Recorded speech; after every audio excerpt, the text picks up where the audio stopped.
This is New Room Collective, where collapse meets clarity and leaders learn to speak in storms. No hype, no masks, just command-grade truth. Let's begin.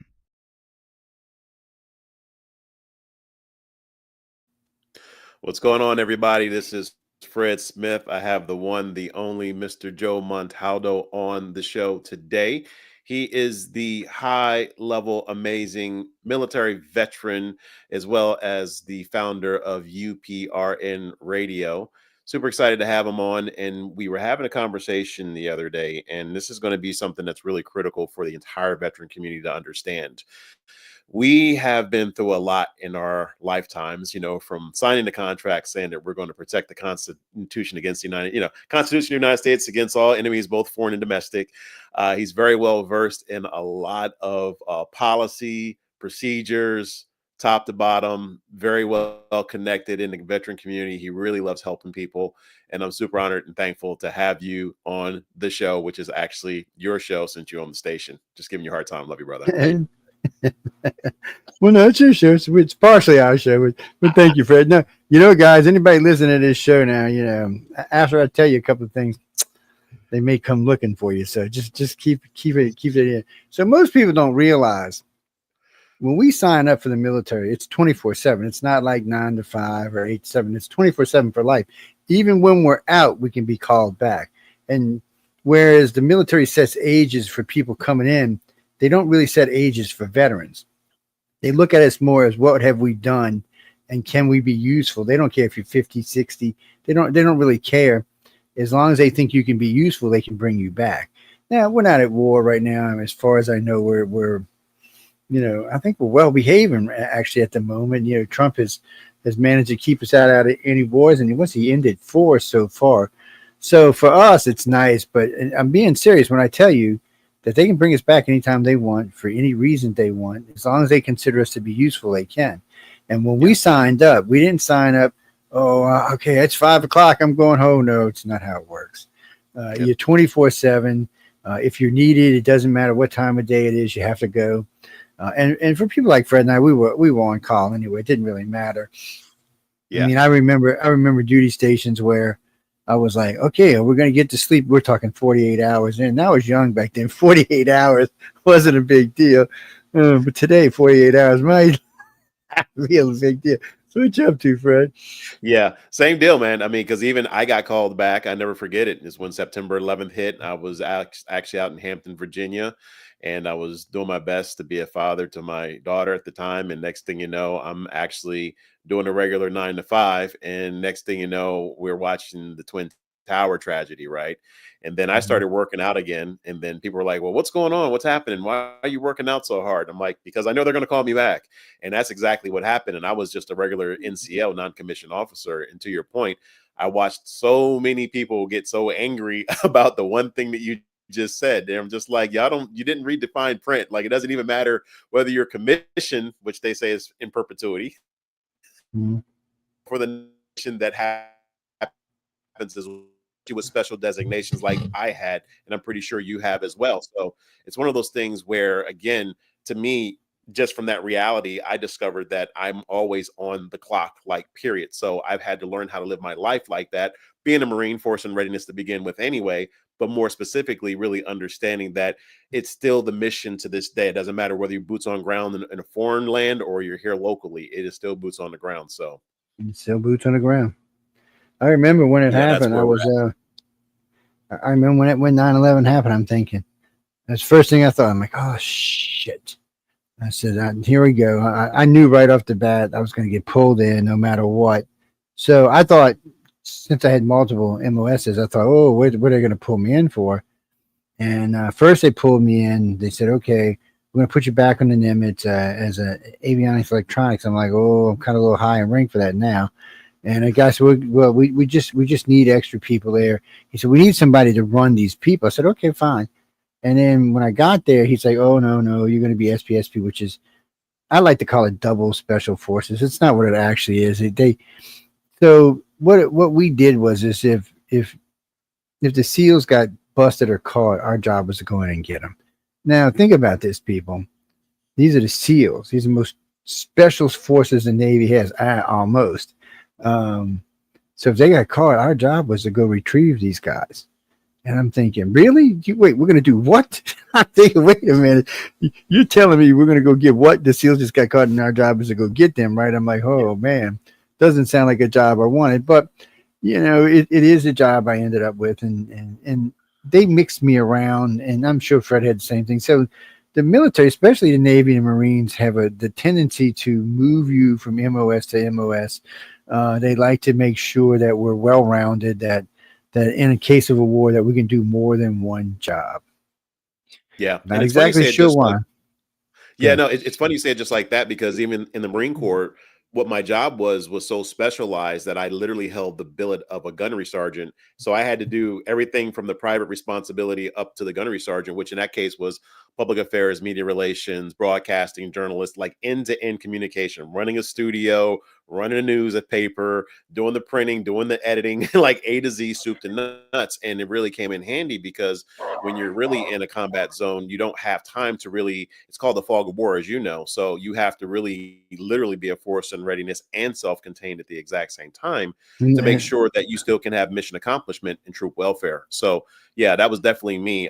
I didn't hit the commission levels because even when I wanted to be commissioned, the problem was I was so specialized and so needed and wanted that I was getting turned down. Like I had what they call a class alpha MOS. So I wanted to do primary marksman instructor school, couldn't do that. I wanted to do SEER school, couldn't do that. I wanted to do jump school, couldn't do that. They're just like, your brain is just too valuable. I'm like, well, I need to know I need to know what's going on with the action. That's one of the reasons why I did what they call a hot fill, as you know, and that's how I joined the expeditionary unit. And we were actually out there in the Arabian Gulf, doing several operations during real time war. So so your job is important as anybody else's because one, soldiers need to know what's going on.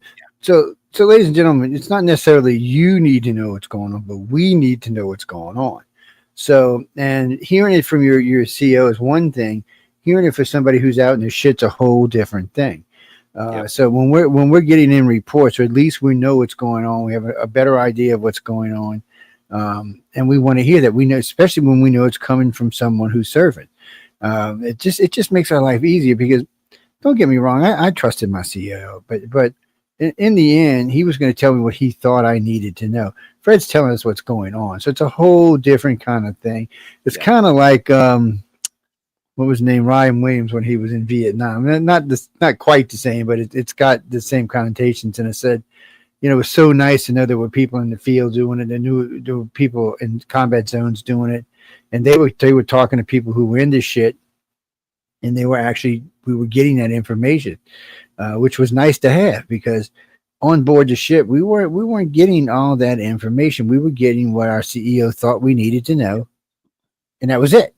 that's it. And if we asked too many questions, oh man, that was just not a good question. So we learned that we could there was a particular couple of stations that we could get on that we could pick up people like Fred, and we were all like, you'd see us, we'd be glued to the radio. It'd be 50, 60 guys sitting there listening Yep. because we wanted to know what's going on because we know we're headed into these areas. We knew we were going to be. And when somebody tells you that Navy people don't get in the shit, they lied to you. Even though we have the Marines to really take the brunt of it, which is grateful. In the end, we still see combat duty, and Yeah. it's hard to make people understand that. A friend of mine's like, "Well, y'all never leave the ship." I said, "Yeah, I wish." I said it would have been nice to know. I said I'd have been a happy camper if I would have had never leave the ship. Yeah. And That was like me because I was all over not only the amphibious ready group, but the whole battle group. I mean, I was practically on every single ship, cross decking, actually out there in the field. We had several beer days that I was never a member of because I was out in the field, literally, like you said, to your point, Mhm. reporting what was happening on the ground. And that's actually how I got stuck out there by myself over 30 days on record. People don't understand that that's a real thing because when you have Yeah, the it fog is. of war and you have real conflicts going on, what may have worked or would have planned can quickly like go away. And that's exactly what happened. I mean, my captain, I remember like it was yesterday. He was like, "Hey, Corporal Smith, here are these movements. Don't know if it's going to work. And no, by the way, you got to catch that bird, 45 minutes." I go out and then within 2 days, I don't know where the next unit's going to be. So I was unit hopping. I'm gaining like 8,000 pounds. I think I told you that before. looking for water, just really out there in this stuff. So it really is not only just a fog of war, but I still had to have the wherewithal to be able to report back with units to being like, hey, this is exactly what's going on right now. So it was one of the most insane times of my life. And I'd like to tell everybody, regardless of whatever your preference is, I say there are no atheists in combat. You just, when you're out there at that level and you don't know when your next meal is going to happen, you just tend to look for a higher authority. So boy, isn't that true? yeah, and with me, I actually fell unconscious on ship for about 5 days. It's a long story, but just to make a long story short, that's one of the reasons why me and you, when we were talking yesterday, we were really focusing in on like veterans, not only just mental health, but exactly what's going on in the community in general. So yeah, well, it's tough when you've been in combat zones. Well, Dennis, no, you're getting it wrong. No, the Marines were there mainly to keep us safe. Don't think they were there to keep you safe. No, they were there to keep us safe. So we were considered valuable in a lot of ways. So their job was to make sure us squiddies were safe. Now, sometimes they did, sometimes they didn't. Everybody always, oh, they're the first line. Well, they are the first line, but they're the first line to protect the Navy. I don't think most of you understand how this actually works. The Marines and the Navy are one unit. We call ourselves two different things. But if you ever see a Marine check, you're going to see U.S. Navy written on it. And their job is really and truly to make sure us, because a lot of squids couldn't fight their way out of a wet paper bag with the top open. Some of them could, don't get me wrong, but a lot of them, frankly, they need to stay on the ship. I'm just going to be as nice as I can about this. But that's coming from a sailor, not a Marine. Yeah, it's true. A lot. No, don't get me wrong. We had our own special forces groups, but don't get me wrong. Most of the sailors just needed to stay on the ship. They really weren't designed for combat, even though they have combat training. Everybody in all militaries have combat training, except for maybe the Coast Guard. But all the rest of them, it doesn't matter who are. You're getting some kind of combat training because you never know when you might be needed in combat. But to be honest with you, like the tenders and stuff like that, the sub guys, they had no business being in the field, none whatsoever. They want to get their asses killed. They would have lasted about 8 seconds because one, it's not so much that you can shoot straight or you can do that. It's being able to kill someone, and that most people can't just walk up. So in Vietnam, the reason so many Americans died is because they couldn't kill someone. They didn't have what it took to kill someone. So you have about 8 seconds to make not even really that, about 4 seconds to make up your mind whether you're going to shoot that guy, he's going to shoot you. Well, if you don't shoot him, he's going to shoot you. He's going to shoot your friends. He's going to shoot everybody around you. So I don't think you understand what that does to a person. If he survives that, it racks the brain. And killing someone the first time, your brain, I don't know how to describe it, but your brain is like, it's to you, it's for most people, it's murder. To me, it wasn't murder, but to most people, it's murder. And when you come home, especially if you only ever done it one time, when you come home, you're dealing with that. It's in your head. You can't a lot of these guys can't let go of this. So all of a sudden, and the VA's biggest thing is, oh, let me give you some drugs. That was their thing. Let's just drug them up, then maybe they'll forget. No, you're not going to forget. Now, once you've done it 8, 9, 10 times, it's different, especially when you're doing it for your country or to save your friends' lives. It's a different feeling. You don't have that same feeling, and you can cope with it better. But even they have troubles with it. What's that, Christopher? None. I'd shoot your ass in a heartbeat. It's wouldn't even think twice about it. Pop, you're dead. Move on. Let's go to the next one. It's different because you're trained differently. I was trained way. If you kill somebody, you kill somebody because you needed to kill somebody. It's we were trained that way. It's in your head, and of course, the more you've done it, the more it's in your head, the less likely it's going to affect you. But that's because you're trained for it. If you're not trained for this, which, let's be honest, for 90% of the military is not actually trained. They're trained to go out there and fight, but they're not trained to kill somebody. They're not trained for the effects of what killing somebody is going to do to them. Yeah, and I want to really add to what you say, because and what you said earlier was spot on, because even in the Marine Corps, that it doesn't matter whether you got a cook or anybody else like that, you are a rifleman first, period. So that is the main reasons why, when you're to your point, when you're going out there and now the enemy's gotten sophisticated. They know that they should be going after the supply units and everything else. So everybody's trained up to think that one way. And that's what makes the Marines really different. The first 90 days, we're only focused in on that one thing that you're talking about. We're either the first ones to fight or we're the first ones to be dead. Take your pick. So we tend to be engineered like that. Then we learn what we're supposed to be doing as as a job in the military. But to your point, we're your like spearhead into that beach. That is. So that we're able to really have you land and do what you have to do for fire and maneuver. Frankie, what he's saying is so everybody in Marines, everybody in the Marines, doesn't matter what your MOS is, everybody in Marines is taught to kill. That's just that's their job. So in the end, they're combat first and everything else second. So if there's no combat going on, then they can do whatever their jobs are to do, whether they're the cook, whether they're communications, it doesn't really matter. They're doing that. Now, when somebody starts shooting and lobbing rocks at them, nope, everybody becomes combat. Even the cook is out there. He's got his, he's out there with his rifle shooting people. It's and if he don't shoot people, he's dead. And it's not just people. It's not just if you shoot someone. If there's a guy aiming down at you and you don't shoot, he's going to kill you. He might kill 2, 3, 4 of your friends before anybody realizes what's going on. So your job is to make sure that person doesn't get the chance. Your job is to make sure he's dead, or whatever you want to call it today. But anyway, you want to make sure he's visiting whoever he believes.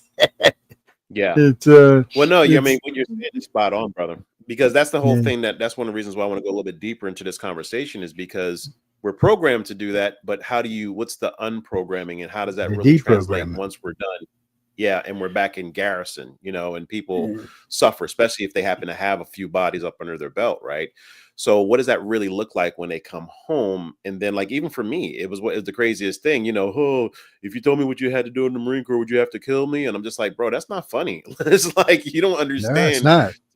Yeah. It's how do you have a relationship? I mean, how it's a hard thing. I mean, you're going to wake up with dreams in the middle of the night. So like I said earlier, some people deal with it easier than others, but 90% of the people who have had to take someone's life is going to have, especially when they get home, because I'll give you a little quick thing. So when I was in the Navy and somebody didn't make it through boot camp, we called them cosmonauts, but they actually had to go through deprogramming before they were let out of the service. They actually put them through a deprogramming before they let them go home. So they'll tell you once you've served in duty, whether you killed somebody or not, once you've been in the shit, basically, they want you to see therapists. They want you to talk about this. They want you to work this out. Well, the problem with therapists is most of them, I don't want to put them all in the same boat, but most of them is okay. Talk to a friend. Oh, your friend's dead, or take drugs. For a lot of people, drugs is not the answer. Drugs might make you lose your mind, go shoot a bunch of people, or choke out your wife in the middle of the night. I mean, the thing of it is they need people to talk to who have been in it, understand what they're going through, and are able to work this out. And unfortunately, I really think that some of the shrinks should be shrinks that actually served. I think that would make it easier. And because they're not going to say, okay, here's his Xanax, go home, take 7, 8, 9 Xanax. Well, what's that going to do? You're going to be walking around and the problem with that is you're trained. Some kid bumps you and knocks you over. Next thing you know, you got the kid choking him out before you even realize what's going on. It's not a good thing. I'll give you all a perfect example. We were having a barbecue at my house, and my son brought over one of his friends. He's about 6'1", 6'2", and he walked up and looped his arms before I realized what had happened. I had one arm in his throat. I mean, I had a kid lifted off the wall, and one arm right aimed to the side of his ribs where you break the ribs to go in for the heart. If my son wouldn't have been there screaming at me, I might have killed this kid. Wow. It takes time to get past that. That kind of training just doesn't go away. And part of you, and I hate to say this, part of you wants to keep it because it's protection, even in the real world. But in the real world, we don't really need it. That's what law enforcement is for. Yeah, we don't need that. And trying to drug somebody up on it is just not going to work. Could you imagine me on a bunch of Xanax? Jesus, I'd have been one of them mass shooters or something. Yeah, no, and you're really raising a good point, man. So what have you seen out here so far? Because again, you know my background. After I got the Marine Corps, I did some crazy stuff in the automotive industry, scaled up billion-dollar companies, and I'm just now coming back down to civilian world, so to speak. You know what I'm saying? So I went through my transition really hard over the last 2 years, and it was very tough. I mean, people who know me know that, I was on drugs, smoked weed, was losing my mind, and almost burnt down the house, and then wound up getting help and getting myself really cleaned up, because that's what it really takes. And I remember going to the VA and they were like, hey, you can take this drug right here. And oh, if you take this one, you can never get off of it. I'm just like, well, what do you mean? It's just like, Yes, you never gave me the playbook on how to like get the deprogramming. It's interesting you say that, brother, because I'd never heard that until now. That's brand new to me. Yeah. Well, so when on my 9th year, when I was when they had asked me to re-up and I said no, I still remember this. My commander says, Joe, you're going to have to go through, what did he call it? Detoxification. Anyway, I can't exactly remember the name, but he said, you're going to have to go through this. I said, for being avionics and electronics. He said, you know damn good and well what I'm talking about. And I said, yes, I do. And sure enough, when I got out, it wasn't even a psychiatrist. It was a specialist in this. And he said, he asked me all kind of questions, what I did when I wasn't working my other MOS. He said, look, you need to talk about this. I said, I'm not going to tell you what I did while I was there. You can forget it. I said, I'm still coming to terms with it myself.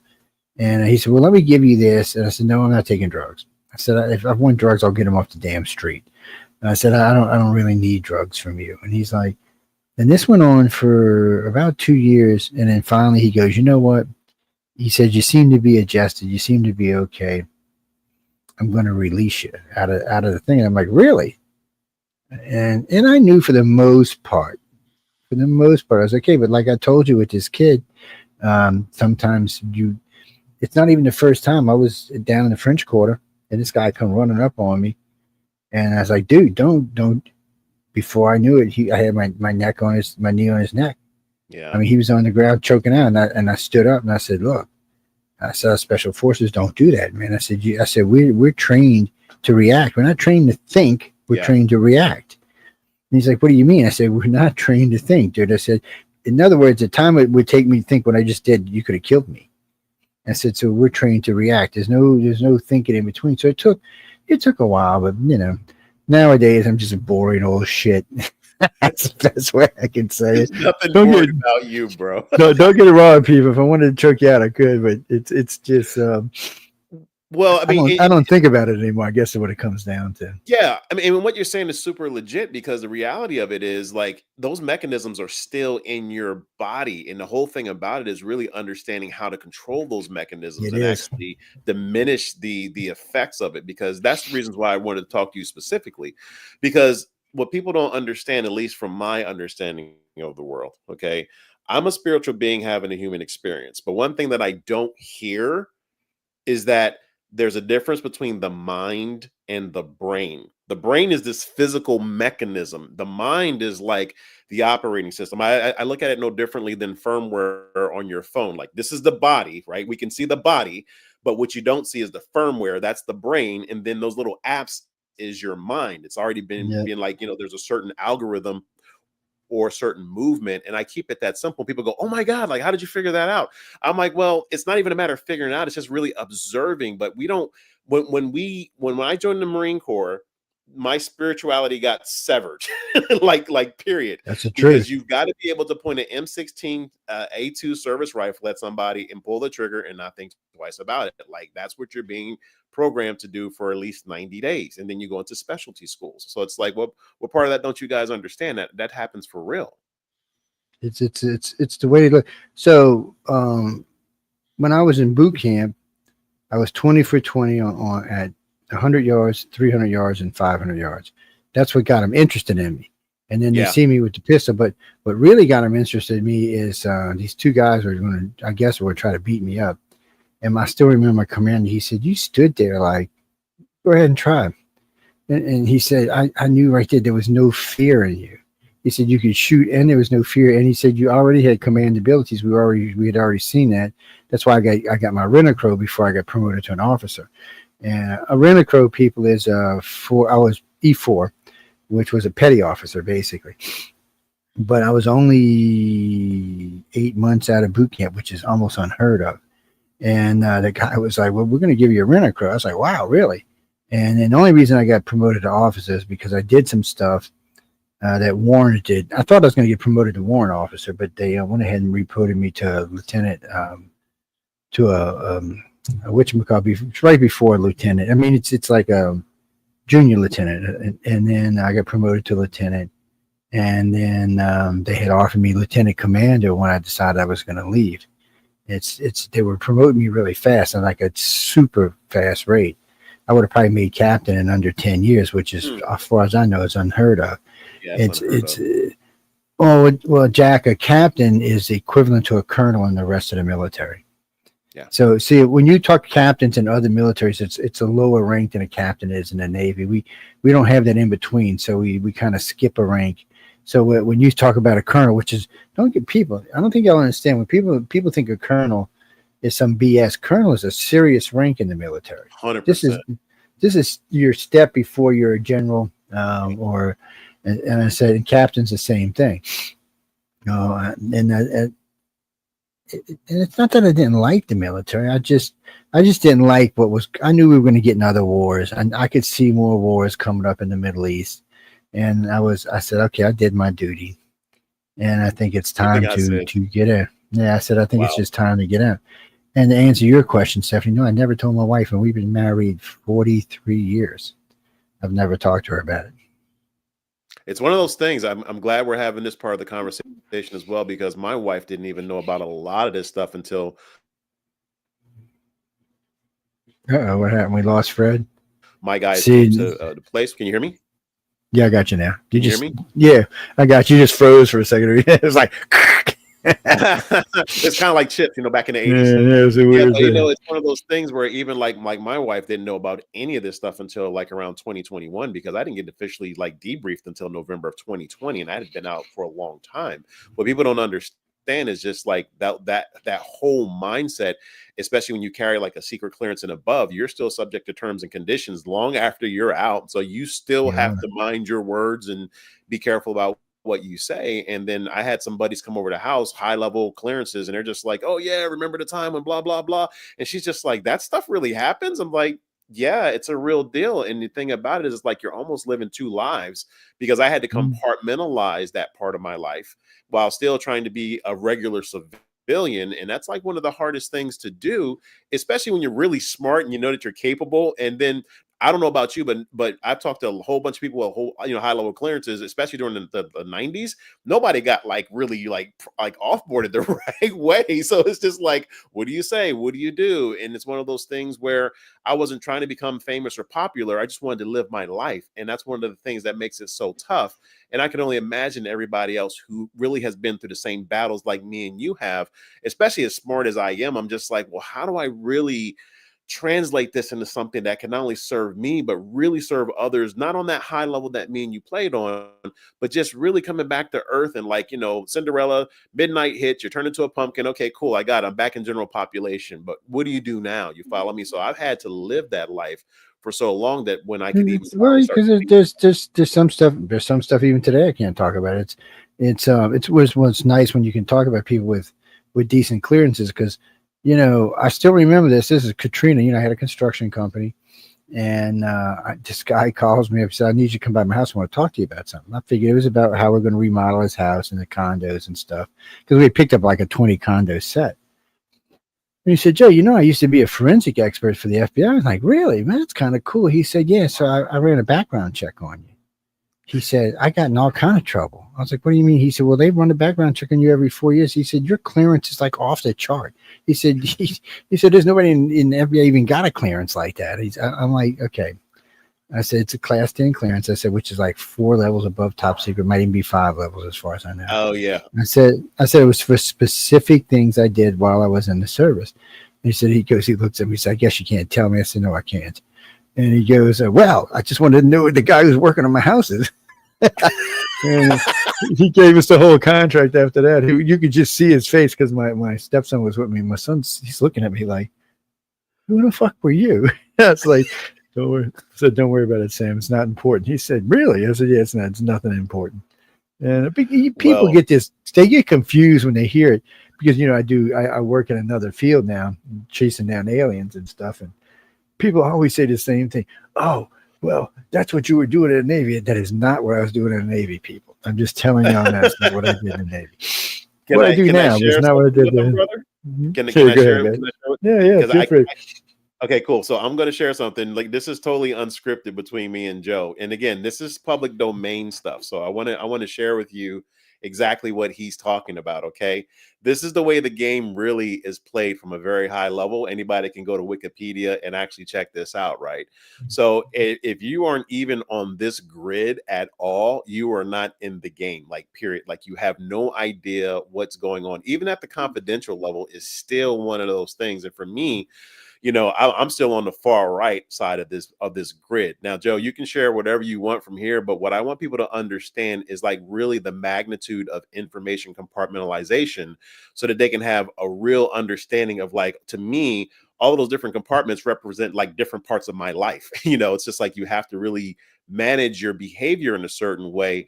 And to me, this can cause problems if you don't manage it properly. So that's all I wanted to say on this chart. As soon as you said that, brother, that's all. Yeah. Well, it's interesting because when I got my Rent a Crow, I was it's hard to explain. So I had done 2 years of special forces, and I did a year in the field, which I can't even talk about still.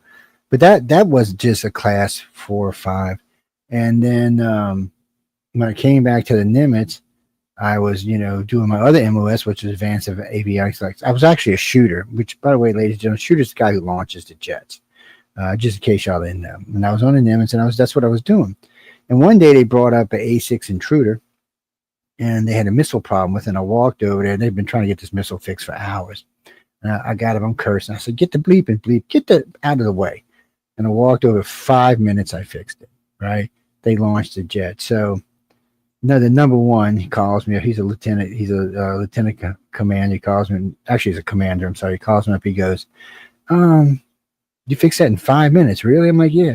He said, we've been having this real problem with one of our advanced radar system. We're talking advanced, people. This is stuff they don't even like to talk about.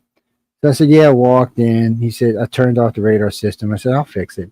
I get in 5 minutes later. I said, it's fixed. He goes, Joe, this thing's been doing this for 5 years. No way you're fixing it. I said, it's fixed. So they turned it back on. They're working. He's kicking on it and stuff, trying to make it glitch. And I said, what's the mess? It's not going to glitch. He said, well, how in the... He said, you know how many people looked at this thing? I said, yeah, probably a dozen or so. He said, how do you feel? I said, you really want to know what's wrong with it? I said, you're going to be pissed when I tell you. I said, there was a little nick in some wire. And every now and then when the ship hit a big wave or something, it would hit against the thing and short it out. He said, you're kidding me, right? I said, no, that's what it was. He said, he was so pissed off. This guy's commander. He said, well, I got to get you off the bridge. You're not supposed to be up here because of your rank. I said, oh, that's fine. So he sends me back down, and they had me fix something else. And then the captain asked to see me. And I was like, oh, shit. Enlisted men never get to see the captain, guys, ever. Yeah. So I'm like, oh, shit, I'm getting thrown off the ship. And so I go up there, and he's talking to me. He said, I'm going to approach you to lieutenant. He said, because you really can't be a lower rank than that. He said, we let ensigns on here, but that's only for my own private use. He said, but I'm going to go ahead and do this. So we're right before lieutenant. Anyway, it's like a junior lieutenant. Anyway, so he does that. And it wasn't even 9 months before they promoted me to lieutenant because I was working in the reactor. By the way, you can go on old Salty 68, right? And old Salty is the reactor room. And on the back, it's at 1, 2, 3rd nut. You'll see JM carved into it. It's my initial still carved in that freaking ship even today, and because the reactor has never been removed. And so I was promoted to a full lieutenant, and then so my captain who was running special ops calls me. He said, "We got a job for you. We want you to come back and do this." I'm like, "Okay." So I'm packing my shit, right? The commander calls. He said, "What are you doing?" I said, my offer, which is my first MOS, is special ops. He said, where do you think you're going? I said, I'm going to go serve my country like I'm supposed to. He said, you're not going anywhere. I said, sir, he's a captain. He ordered me to go. I have no choice. I have to go. He said, just hold on. he goes up and sees the captain, which, by the way, my captain was fleet commander, so he carried a lot more rank than the other guy did. He made a phone call, and then he calls me up to his office. He said, "You're not going anywhere. You're permanently attached to the ship until you retire." I'm like, "What?" And he said, "Your class has been upgraded to a class 10, so you couldn't go work for them assholes anyway." His words, not mine. And he said, "Your class is too high to go work for them." And I was like, he said, "Class 10." I said, he said, "Besides myself, you have the second highest rank on this ship." He said, "Matter of fact, you probably have the second highest rank in the entire damn fleet." Wow. I was like, "Well, I got to go work sub duty. I got to go not just sub duty. I got to go work the cockpit of the sub, which is unheard of." I mean, your security clearance has to be so high to work. It's one thing to actually drive the sub or be part of the sub or work the sub. It's a whole another thing when you start getting into the inner workings of it. Then they have a lot of sensitive systems on it. Even today, that I guarantee the Russians would want to know what I was doing there. And he said, "So your clearance." It's just, so I was like, "Oh, how high?" He said, "Joe, I don't think you understand what we gave you." He said, "Your clearance is probably higher than the freaking president's." He said, he said, "You could probably go to Area 51 where these guys couldn't." I was like, "What?" He's like, "Oh, yeah." He said, "You just don't understand." But, working you're bringing up some interesting thing right there. This is where our paths also connect, because even from a high level, what I was doing when I was going to school, I went to one of the guys. He was the public affairs guy for Area 51. People don't think that that's a real thing. Now, what goes on behind the scenes? Yeah, you would know more about that than I do. But the reality of it is, I'm going to school with these types of people. They don't understand that, like, when you have this kind of high level knowledge, it just doesn't magically just go away. You follow me? So I think that's one of the things that it's a lifetime thing. It just they technically, and I guarantee they do it on Fred too. They do a background check on me every 4 years since I've been out of the service. Every 4 years. The FBI does it 1 year, the CIA does it. I mean, the FBI does it 4 years, and the CIA does it 4 years. I'll answer it a different way. I get the magic phone call for somebody getting adjudicated, and my number isn't listed. Well, I've been censured twice for saying things. Well, my dumb ass. So I'm listening one day. They said they're gonna decommission the Nimitz. So I gave her real battle speed out. Oh man. Well, they decided they're gonna keep her. Oh man, I get this phone call. "Joe, what the hell are you doing?" I said, "Well, you said you were decommissioning her." I said, "Well, I was just." He said, "Joe, we are not." I said, "It said on TV you were decommissioning the damn ship that was going away at the Enterprise." He said, "Well, they decided to keep her." He said, "So the next time you're on your little radio show or TV, you need to retract that statement and say you were wrong." I'm like, nobody's going to believe that. That's why I'm turning red over here, man. It's too unbelievable, the connections. It was kind of funny, kind of scary. He says, "Well, he said, what does he tell me?" He said, "Well, I would threaten you that we could take it away, but technically it's too high to be taken away." He said, "So, he said, because if we took it away, then you could spill your guts." So that's not going to happen. And then wait, the best part is they send me a new paper, sign this. I'm like, "What do you mean sign this?" He said, we just want you to re-up on you. I said, "I'm not signing anything." I said, "I've been out of the military like 25 years at this point." And he said, "You're going to sign this or you're going to go take a vacation at Leavenworth." I'm like, "Really?" I was like, "Okay." Send it back to him. All because I said something. Well, because they tell you the battle speed of them is like 35 knots. And the first time I heard that on TV, I started laughing, but I didn't say anything. When I was on a show with Stephen Bissett, and he's telling me this, and I started laughing. I said, no, let me tell you what it really is, because they said they were going to decommission it. Oh yeah. Oh man, I still remember that happened that with the Enterprise too. That's very scary information, because the way that I've had to explain it, because sometimes the press will press you literally. It's like, well, let's just say that it can go from here to Florida in just a few hours. Yeah, I was like, and Steven's like, "We're going to get in trouble on me." I said, "You're not going to get in trouble." I said, "I might, but you're not." I said, "You're a civilian. They don't give a what you think." I said, "But see, me, they have to take serious." I said, "Because the Russian and Chinese probably know what my security clearance is." That's another thing, people. I am not allowed to travel in China or Russia. They will not let me go. Even if I wanted to go, I'm not allowed to go. They would not give me a passport to go there. And think about this, people. Everything in my head now is 30-something years old, and they still won't let me go. Obviously, Yeah. some of the stuff that I worked on is still in commission today, or what the Navy has a tendency to do is they'll build and design something and they just keep upgrading it. Yeah. So it's basically the same system, just upgrade it. And I'll tell you something, they got stuff on that ship that you could see your hemorrhoid in your ass and on the other side of the planet. Just telling you, Well, I what can't you're get in saying is trouble for real that. real. Yeah, because well, yeah, even one of my buddies, as an example, he redesigned when we were at the expeditionary unit. He literally redesigned one of their S9 systems, and it's still in use to this day, like practically unaltered. He just fixed it that good, and this was back in '98. So it's one of those things where, and it's the problem. And this is why I want to really go in a little bit deeper this part of the conversation with you.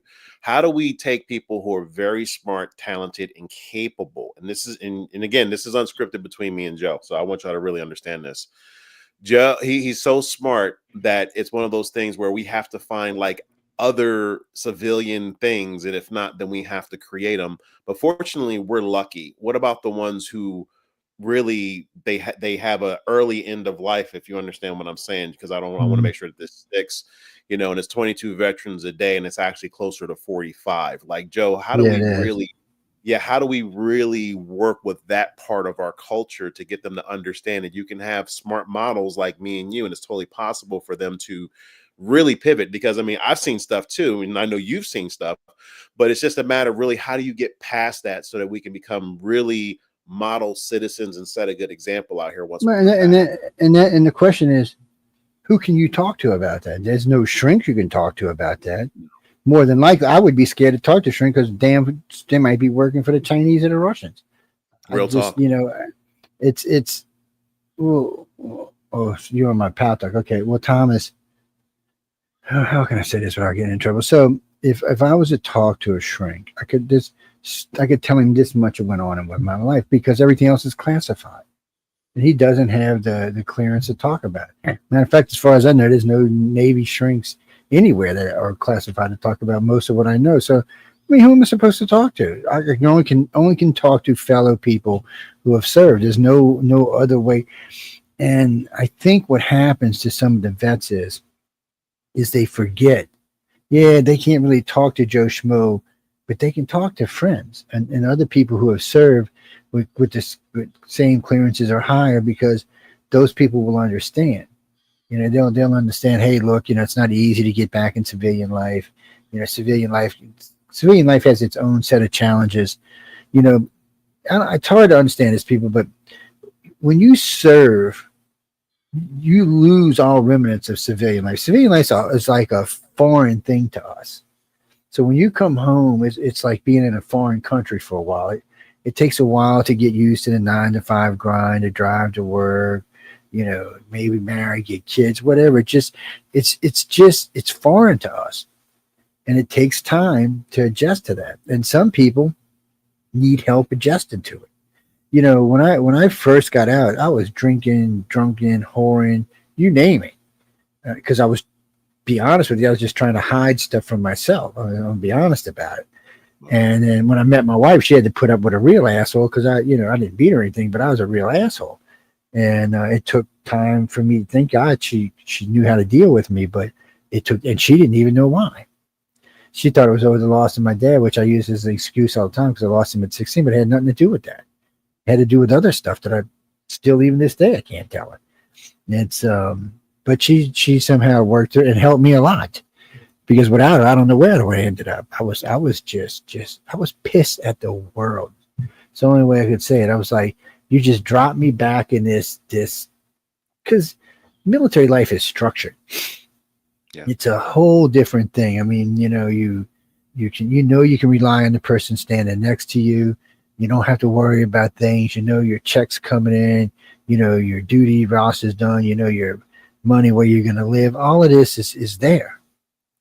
When you come home, it's not like that. You got to start working on how you're going to make a living, where you're going to live at, what it is that you want to do in life, what is it that you can do in life, especially if you were just a grunt, it makes it twice as hard.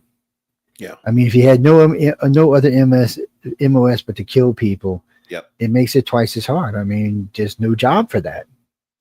I guess you could be law enforcement. But then you still gonna have to watch how you deal with people because someone might set you off. Guys, it's hard to explain this to people without actually having this happen. It really, really is. I mean, I tell this to people all the time because I talk to vets all the time, but it without it happening to yourself, it's hard. Now, fortunately, these days there are a lot of women who are serving or have served, so they have an understanding. But even they have trouble dealing with this when they come home. I mean, it's just you have to have someone to talk to let those feelings out. I'm gonna tell y'all, drugs and alcohol is not the way. I'm sure half the vets I know have gone that route, but it's just not the way. Find a good friend, somebody who served, and talk to them about it. They'll listen. Well, I hope they will. Well, or do that's like the reason. I do. Take the lightsaber to their ass and then. Well, brother, that's one of the reasons why I'm glad we really have bonded the way that we have, is because I've had to really watch what I've had to say and how I move over the years. And now that I'm like really out there public, to your point, fortunately, I was able to still take what I did in the Marine Corps and still do some crazy stuff in my life, right? But like I said, when the clock struck midnight, I didn't realize there was an American Legion. Like I didn't realize there was a VFW. Like there's all of these leagues and all of these associations. Like and even when I got out, they tried their best. They gave me a test to say, hey, okay, let's just see where you'll be at and blah, blah, blah. And it turned out to be sales and marketing. I'm like, sales and marketing. What I did wasn't even close to that. Like, what are we talking about right here? So then, and I still had a clearance at that time, and it was just like nobody wanted to hire me. It was just a bunch of hot mess because a lot of people like you, I'm pretty sure, like in my particular profession, it was like, okay, well, my friends are still working at Department of Defense or doing intel or they're doing whatever, right? But these are the challenges that we go through because we've been not only niched out, but we've also been pulled out of what I call the matrix. It's just like you're no longer that person when you sign that paper to learn your profession, actually become a military person. Like your whole life is just, it's not the same anymore. Yeah. Well, Belinda, is that your name? If you serve 1 year, it's a little bit different. Once you serve several years, the longer you're in, the harder it is to get out. And if you've been in combat zones, it makes it even harder. It's part of the monkey, is that what you call it? It's a tough thing. I mean, I tell people all the time, I always tell people to find other vets who have gotten their life together. Well, look at Fred. Fred's big. He's not some little guy. I mean, he looks like a little guy on the camera. He's a big old boy. And, he just bitch slap your ass. So the thing about it is people like that and people like myself, you have to restructure your mind itself. Not to when somebody's getting in your face telling you something, instead of just picking it up and going, no, you can't do that. Yeah. It's not a good thing. Well, mine was twice as worse because I'm like this pretty boy. I'm like, people don't realize I almost got kicked out of the Marine Corps. Like this is what Joe's talking about, is a real thing. Like I didn't even almost make it out of boot camp because I'm having fights with my drill instructors, like straight up. I mean, people don't understand it's a tough environment, but then you go out to Fleet Marine Force and you got all these other things. I'm a real world operator. I've been out there. I'm a combat vet. And then you come back home and just people look at you like you got 5 heads, but thank you for your service. I'm like, I don't even know what that means, but okay. Oh, I know. I love when somebody tells me, well, thank you for your service. I'm like, I kind of feel insulted, actually. Wow. I don't, somebody said, and don't get me wrong, I'm all the time people tell me that when we're on air, thank you for your service. And I'm like, well, you don't know what the bleep I did. Don't be thanking me for. I said, for you know, I might have killed your uncle. I mean, just don't. Yeah. I don't know why I shouldn't get offended by it, but I do. And people, I'm not telling y'all to stop telling that to vets. It's just for some reason it rubs the meat wrong way. No, listen, what you're saying, I want to honor, because I don't know if anybody's really acknowledged you for saying that. Because for me, the problem was I didn't even know whether I should say I'm a Marine, I'm a former Marine, I'm an ex-Marine, and I got people going, once a Marine, always a Marine. And I'm just like, well, that's part of the life I'm trying to like forget a little bit, because some stuff happened, It's just like, this is a real thing. Yes, people. I don't want to hate on civilians because they don't understand. It's not their fault. No one's ever educated them. It's like them poor guys who came back from Vietnam, the way they were treated, or even Korea. I mean, even Iraq. I mean, there were just people just don't understand what it is. It's hard to tell someone thank you when you really don't have a clue what it is they were doing. Or and I looked up at a lady one day and she's telling me, and I said, "So you're thanking me for killing people? Is that what you're thanking me for?" And she just looked at me like, well, I said, "You just told me thank you for my service." She said, "Well, but you put your life on the line." I said, "I did." She said, "I was just telling you thank you for that." I was like, "Well," I said, "Good comeback, because when I told her that, I said, you thanking me for killing people," her whole face went. Yeah. Because when you tell people, when you're telling a vet thank you for your service, you don't know what that vet did. Or, as far as you know, he might be one of them ones that got thrown out for being stupid. Yeah, a lot of people don't Yeah. make it, people. Yeah, I've actually had to learn, and shout out to American Legion for actually one of the guys who I actually looked up to. He's no longer with us, he's passed away, but he was like, "Thank you for your service," and the response he taught me how to say was, "Well, you were worth it." You follow me, and that was Yeah, one that's a good response. Yeah, because I didn't know how to respond, man. I didn't. Look, when I first heard that, I was coming off the road. I think I told you that, like, when I was working in the high level rooms and stuff like that. Yeah. And then I started hearing people saying, "Thank you for your service." I didn't know how to respond to that. I was like, "Well, what do you mean?" Like, I don't, like, I have questions just like you. I mean, at least I would say, "What do you mean?" But the thing about it, though, is that is part of the overall struggle, is getting somebody to understand that person may look the exact same in the mirror, but what they've been through and how they went through this process to get to this level, like you're talking about, and then just magically just drop out the sky, and now you're supposed to just like walk this earth like everybody else. It's a long walk to get that accomplished. It's not impossible to handle it, because I'm a product of the product, right? So we need to be able to understand like these kinds of conversations and actually really get people to understand that there's different levels to these conversations, and that's why I keep going back to this, these veterans who they have this early end of life. But here's the thing about it, and this is what I say. I said, you're not seeing 22 new serial killers on the street. Like, that's not what you're seeing. These people are good by default. We just have to figure out a way to help them transition back into society and be just great, great civics. Without putting on 5 tons of drugs. Yeah, It's 100%. Yeah, it's one of the things. What's that, Carly? You looked me up. It says E1 classified 9 years. Well, you're not an E1 for 9 years, baby. So I can tell you that. It's well, because I've had friends try to look me up that are still. And matter of fact, 2 of them got in trouble for it. Well, because if you look, sometimes it'll say one time E1, sometimes it'll say lieutenant, sometimes say E4. Because I was all of that. Well, everybody starts out as E1 or ensign, depending on if you're an officer. You mean a warrant officer? Warrant officer are different. Warrant officer is like I call them the glue. Yeah, they're just. I mean, they legit, but they're not enlisted and they're not officers. They're just. No warrant officer I ever knew was happy about their rank. Let me put it that way. Yeah, they're the saltiest of the salty. Like in the Marine Corps, they're like a constant salty Lance Corporal. They're just walking around. Yeah, they're just it's like an honorary thing because you did something. Shout out to the warrant officers, man. Seriously, I got to show them some love, because especially when I was in the expeditionary unit, like they were just straight up sinew. They're the ones that keep everything operating. Our they do. Yeah, it's a big responsibility and an underthanked. So I would thank definitely the warrant officers, man. See, that's what I was saying earlier. I figured that was going to be the job I was going to end up with, but no, I got the lieutenant junior grade, and then I got lieutenant. I mean, lieutenant I made like within 9 months, but nobody usually gets lifted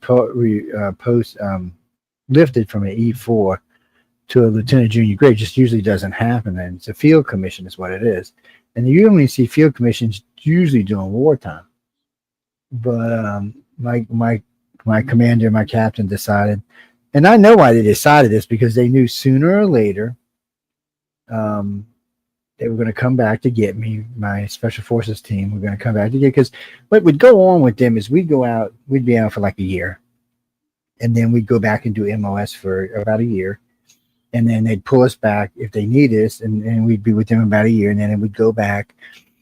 well, a lot of times it was just training. A lot of times it wasn't anything special. It was just training.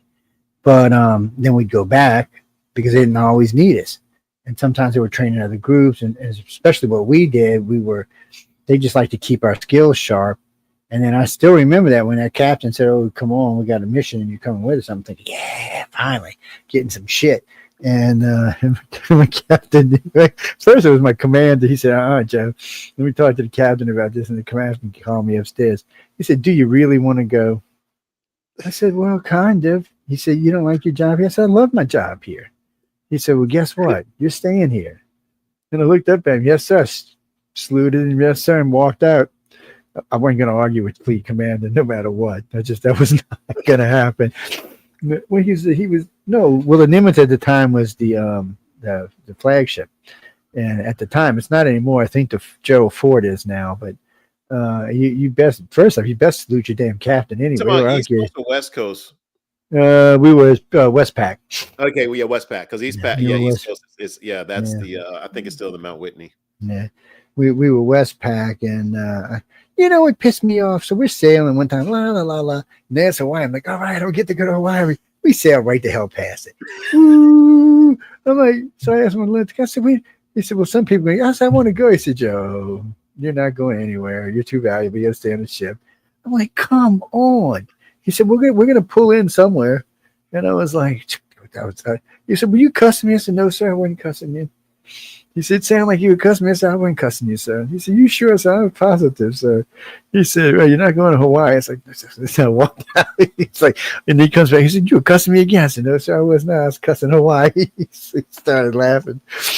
Well, I mean, we got to go some places, but I wanted to go to Hawaii. And he was like, "Nope." I mean, a couple of the pilots got to go, and some of the enlisted people got to go, and well, generally, what they would do is they would fill up whatever cargo planes or eye in the skies, and each one of our fighters would hold two, so they would send them off, and they would go hang out in Hawaii for a while. And the rest of us were just sailing along, headed south. It's funny, Stan, everything you ever seen is when you cross the border. Oh my God! See, I got AORs. Oh man, they rolled these poor guys. They were torturing, and I got lucky because I got promoted. Well, I got promoted just before they tortured these people, man. I was an officer at that time. They couldn't touch me, but it's they were painting them, kicking them. I felt so sorry for these poor enlisted guys. Well, yeah. it was like, well, people, when you cross the border, it was a tradition on all ships, not just ours. It's just one of those things, and it was kind of sad, kind of funny at the same time. But once you cross and once it was over, but it also made everybody on the ship who was long time treat you differently. Yeah. Once you crossed the equator, you were like, all right. Yeah, well, yeah, I crossed it about, I don't know, I lost count. It's because we'd sail down to the end down there, and we'd kind of go around down by the south, by the Antarctic, and we'd hang around for a little while, and which we weren't supposed to be there in the first place, which all of that was classified area, but we did, no, we hang around for a couple of days, and I'm like, oh, okay, what are we doing down here? We'd just be launching jets all day long, and then here we go. Now we stopped, and I think it was Argentina for a couple of days, which I didn't even know we were friends with them. And but we did get shore leave there, and then we got shore leave a couple other places. Then we got to Mexico, right? He said, we're going to park out here and we're going to fly over there. And I'm like, really? I said, okay. So what they did is they dropped us all in Mexico, and they sailed the ship up to I think it was San Diego, and to do some work on it. So they left all the sailors in Mexico. And half the planes were down there, and half the planes were in Los Angeles. Oh, actually, no, in San Francisco. And it was like, okay, that was kind of weird. But I had forgotten. So people, after World War II, the Navy no longer allowed their planes to all be in one place. Because, the Japanese just kind of mowed them down like they were nothing. So now we disperse our planes in usually 5 or 6 locations, all within like 8 minutes of the carrier in case they got to come protect the carrier. And we're only allowed to have one carrier in port at one time. Yeah. Unless it's Norfolk for some reason. Norfolk gets to do whatever the hell they want, but they're on the East Coast, so I didn't care. There. I mean, it's just, the thing about it, brother, again, because it's a big port. We also got the shipyard there, so it really helps out as far as just refurbs and all the other stuff, retrofits. Oh no, Chris. Norfolk does. Norfolk is its own town. Yeah, it's its own little city. They do whatever the hell they want. I got a lot of high-ranking officials down there. They just and they're close to DC, so they just do whatever the hell they want. Now, when I was on Westpac wasn't run that way. Well, we got to go to Alaska. Ooh, that was fun. Boring. Because they like to let us get off the ship anytime we could, because being cooped up in a ship, not like them poor submarine guys. Oh my God, them poor bastards. I remember the first time I got to go to sub, I was like, and y'all live down here 3 months at a time underwater? Jesus. Yeah. I said, y'all were throwing me off the ship. He's like, well, I don't know how you did that, because I actually had a chance to be on one, and it only took one day for me to be like, get me off of here. And I was on the bottom rack at the bottom. I was at the bottom rack at the bottom. Yeah, because you were probably hanging over the end of the rack. I was thinking about you. So, ladies and gentlemen, most racks in the Navy are set for 6 foot. You're taller than 6 foot. And actually, when I was in San Diego, it was 5'11". So if you're over that tall, you're hanging over the end. I mean, half the guys in my company, I was walking around night duty and their feet would be hanging over the end of the thing. I felt sorry for these guys, man. Their head be squished up against the top of the rack. It was a bitch. And that's another thing for Navy jets. Navy jets are not made for anybody over 6 foot tall. I mean, you're just like squished in there when you're fighting. I can just see it. Oh yeah, can I turn this? I got it. And even the ships that I was on, brother, we're still using canvas racks. I mean, we had canvas racks, the coffin racks. I mean, it was just like, what are we talking about? Well, so a lot of times when you walk into a ship, there'll be 3 stacked, 3 stacked, 3 stacked, 3 stacked. I mean, it's like a little area like the size of the room I'm in right now. There'd be 9 or 10 people sleeping in, or 12 people usually. And that was a bitch. It was, well, no, once I got promoted to officer, I got my own quarters. How you like that? I know, huh? I didn't have to share quarters. I was like, really? This is cool. And I got to eat with the officers, which the food was better. Not a lot better, I ain't gonna lie, but it was better. The Nimitz really fed their guys good, just like the subs fed their guys good. It's I remember the first. So this is funny as shit. I'm out there one day working on a jet, and I see a tender pulling. So I said, "Oh, we're gonna get some new stuff. Maybe we'll get some steaks and stuff, right?" And then I noticed the tender moved out a little bit, and we moved out. I mean, what the hell? They're making it longer, and then these things come across and hook up in several different areas on the ship. And I noticed 2 went down like this. I said, "What did they miss?" And I walked over, fucking submarine down there. I'm like, "Look at this shit. There's a sub in between us." Best way to tender a sub, you can't see the damn thing, and it's in between the tender and the carrier. You didn't even know it was there. It was crazy looking. And unwrap? Actually, the first one I seen was Ohio class. We had nuke. They were changing out the nukes while we were there, and they weren't taking them off the deck. They were, because the side of the carrier can open up like this, so they open up this slide. They're pulling the nukes out, putting them on these racks. And I mean, these things are big, people. And then these are I forgot what they were. And anyway, they had 24 of them carrying 24 warheads per missile. And we're sliding them in there, and I'm thinking, man, somebody drops one of this. All 3 of these ships just big, big one, man. But I found that there's a special type of thing they put on there, so if they're dropped, they won't detonate. Thank God for that. And they load in new ones. They're loading all kind of fuel in there, not for the submarine, because it's nuclear powered, just like we're nuclear powered. So when you see fuel going into a carrier, it's for the jets. When you see fuel going into the submarine, you're kind of like, what the hell is this for? It's for torpedoes. Some of the torpedoes run on liquid fuel, some run on hard fuel, which I don't even know if I'm supposed to say that, but and they have more torpedoes on there than you think they do. I remember this too. I was going through a rack set. It's supposed to be racks for the people. I get back there and it's cruise missiles. So, when you see them on TV, oh, we got 33 cruise missiles. Well, guess what? It's 99 to 150. I can say that because Trump pulled one up at Syria last time he was president and unloaded 99 missiles at him, cruise missiles. And just recently, one of the admirals came out and said the new ones carry 150 cruise missiles. Now, remember this, people. Cruise missiles can be loaded with traditional warheads or nuclear warheads. And I know for a fact that they carry tactical nukes on board.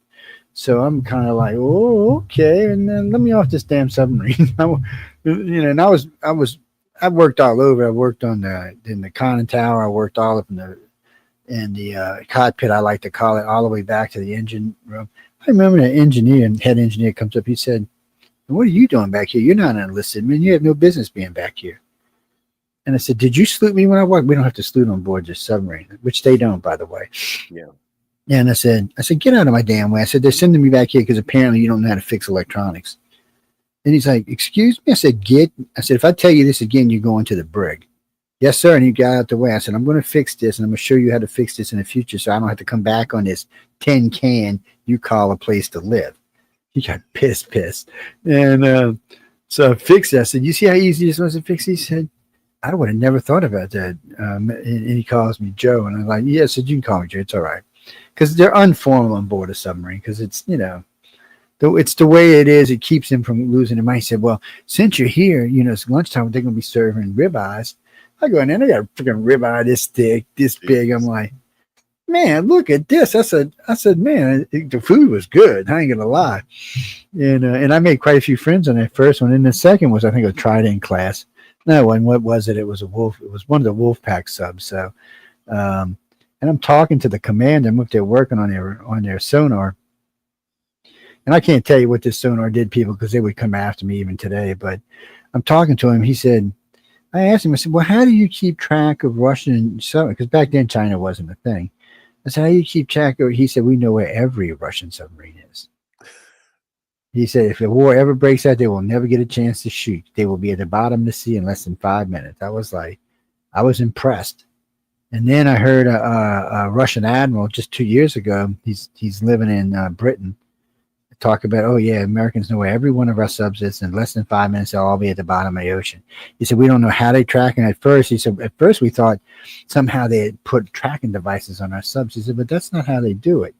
Because at one time we had all these sonar stations underwater deployed all around the world. Well, we gave them to the whale tracking people. So obviously we don't need them anymore. So we have a different way of tracking them." You just said. Man, that's Yeah. bigger than what most people realize. That and also the underwater cables for communication. Oh yeah, and they protect them damn things. Well, Russia technically cut one. Where was it? No, it was a pipeline in was it Denmark or Sweden or somewhere up there. Oh no, they tried to blame it on terrorists, but it was the Russians. Only the Russians have a submarine going that deep, so it was the Russians. Well, we keep track of all of that stuff because we don't want to get DC blown up. And now, if Trump gets his golden shield and Elon Musk keeps our country becomes invulnerable to Russian missiles. So Putin was talking some shit just recently, and Elon said, "I will knock out every missile you launch. I will knock out of the sky." He will just ram one of his little satellites right into, and actually not little, but kind of big. He said, "I'll just ram him into a knocking in space." And he goes, "Remember this, Mr. Putin, I can produce satellites and rockets much faster than you can." He said, "And every time I launch one rocket, I'm going to put up a couple hundred of these things." He said, "There's no way you're getting another nuclear missile into our country." And he meant it. So with that, and then Trump gets his golden shield, that and the way our submarines track other subs, going to make it really hard. And now we're tracking Chinese subs because we don't trust China even a little bit. We're trying to make our country invulnerable. Yeah, let's talk about that for a second. Did you ever see what I said over at the United Nations a few months back? Repeat it so I don't forget. My brain doesn't work. I want to because he made very poignant words. I want to introduce our next speaker, Fred Smith, who also has done the same with his life. He's the founder and CEO of Speed Scaling and the Power Agency, but he's a decorated U.S. military veteran. He was in Iraq for 43 days in the desert alone. Fred Smith, please. Thank you so much. It's an honor to be here and to actually cut down my time as well. And also to the combat vets out here, thank you for your service as well. To dovetail off of everyone talking today for the brief amount of time that we have, today's challenges aren't just about economics, as we obviously know. This is a hidden strategic collapse, and we're not ready. So again, coming as a combat veteran Marine, war was never about armies. War is about confusion. And the word war itself comes from the Proto-Indo-European root word wares, which means to confuse, to mix up, not to destroy, not to disorient, to entangle us until free action is impossible. So today, war is no longer fought with guns. It's fought with numbers, complexity, and engineered confusion. Systems are just so bloated that no nation today can stand alone. Dependencies are just so quietly built that freedom collapses while appearing to no expand. I'm also a finance guy, so I'll go straight into the numbers if that's okay. Global debt right now exceeds $340 trillion with a T, 10 times faster than we actually produce real value. Every dollar of supposed growth is matched with $5 to $7 of leveraged, unpaid, invisible debt. It's inflation that doesn't reflect our true prosperity. It reflects engineered scarcity. So we get that through derivatives, contracts, unpayable bonds, and all of this tightens up around all 8 billion lives on this planet. So here's the wound that we refuse to name. We are raising a generation not for freedom, but for lifelong servitude. Not to create, but to obey these invisible mechanisms. So this isn't governance, it's beyond that. This is actually collapse by design. And to keep it brief and simple, here is what we have to do. We have to name this. We've got to name this. It goes from a should to a must. So speed scaling isn't a theory. It's a codified system of strategic duplication, operational sovereignty, and post-collapse reconstruction. As he mentioned, things are getting real, and the deadline is near, and the time is now. Thank you for your time and your trust. I appreciate you.